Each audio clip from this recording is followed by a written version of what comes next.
I would say that once that tension between two rocks finds its place of equilibrium, it produces peace, which you can feel.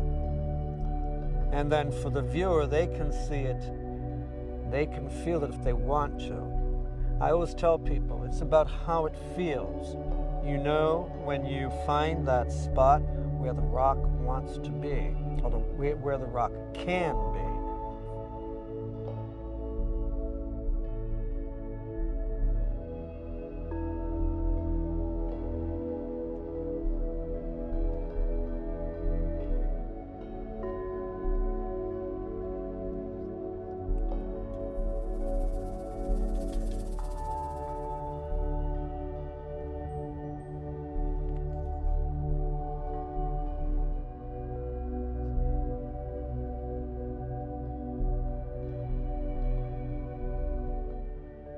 If I wanted to move a big rock, say 300 pounds, I would just like almost wrap my body around it so that every part of my body is involved in moving that rock. Because most people would think you use your hands, right? Hands aren't enough. The forearm is fantastic, right? Hip is great. Knee is great. Foot, fantastic. Forehead, another force.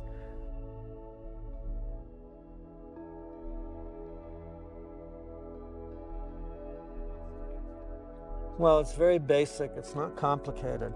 I always say it, when things are in balance, everything moves smoothly and in harmony. So we overcome resistance.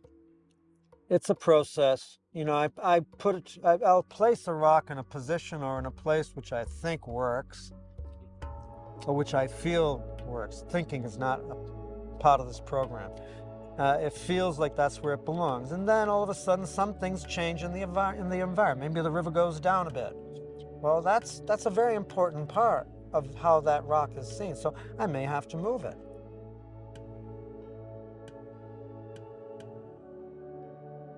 Well, I don't know what they think. I know what they know. To be frank, yeah. They know where they want to go. And all I have to do is just be quiet. Don't think about anything. Just look at the rock. The rock will talk to me and tell me where it wants to go, how it wants to look. The fact that these rocks are under the water all winter long. When finally I go, oh, look at you now. We've got to get you up. You've been under the water too long. We've got to show everybody how beautiful you are. So that's like one of the inspirations. The other one is that the river itself is high and it creates all of these currents. So what I do is I work with that current to create a fluidity with the project, so that the balancing of the stones is only a portion of the balance. The balance is also compositionally with the river, and then also with the texture and the lines and the formation of the land itself, because here we have numerous levels of geological posts.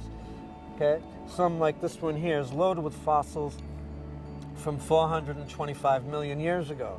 Up there's a stone that has absolutely no texture at all, which was from another period of time when there was very little life on the earth. So I mean, there's an enormous wealth of information just from the stones. And all the round rocks, they were transported down here by the glaciers. They would be embedded in the glaciers, and then as the glaciers melted, these rocks would be deposited, and they would gather into the river, being the lowest point in the landscape. So the rocks have a way of finding the place where they want to be.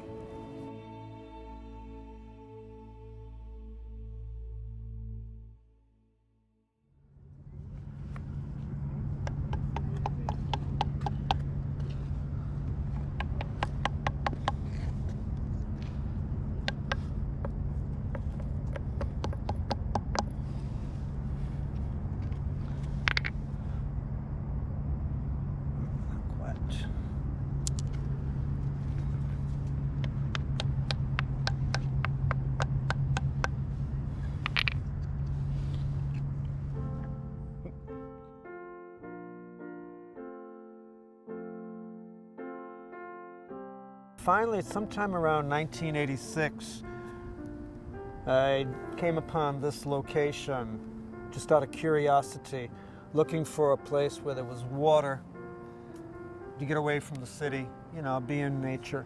I realized that what I had actually found was a power spot.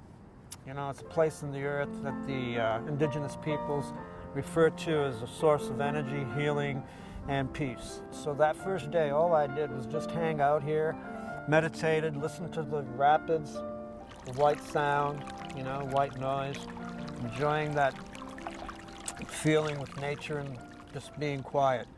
But when I came back the second time, the riverbed being very flat, the river goes up and down quite easily. So when I came back the second time, the river had gone down, and I saw all these rocks. And I said, well, I want the water to be back where I was meditating on my power spot the first time I came here. So I went ahead and I took a bunch of rocks, and I made a wall of rocks. And when I was finished, I said, oh, good, now I've got the water running by my power spot.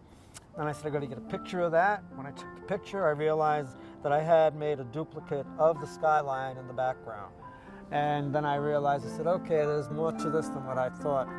So then I just started looking at the rocks more and more, and eventually started moving them around.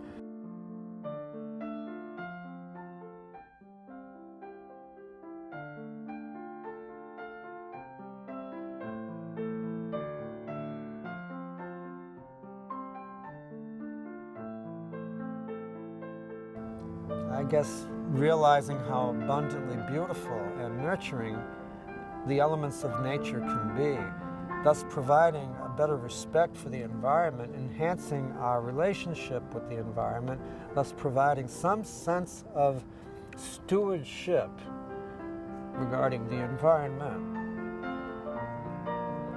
Respecting it rather than just using it, abusing it, and taking everything from it. Indigenous peoples always knew, you know, you respect the land. This is your mother. You respect your mother. We're here to take care of our mother. We're not here to abuse our mother. So I follow that very principle in my work all the time. I'm basically doing all I can to respect this site and preserve its integrity.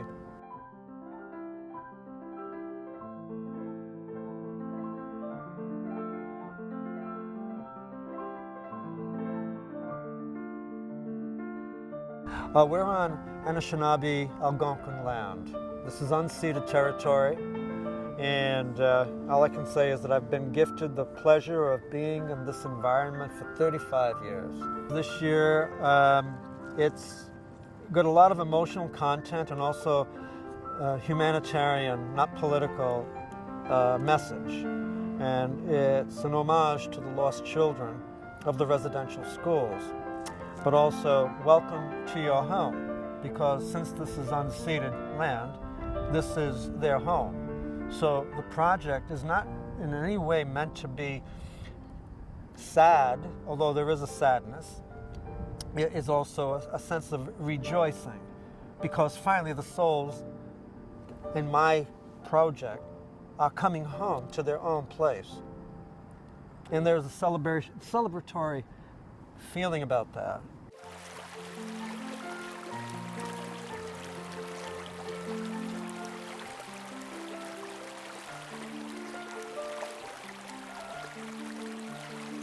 Well, frankly, I mean, in terms of just referring to climate change, it's something which I accept and think it's best to intelligently deal with the adaptation that's involved with the new climate that is shaping up.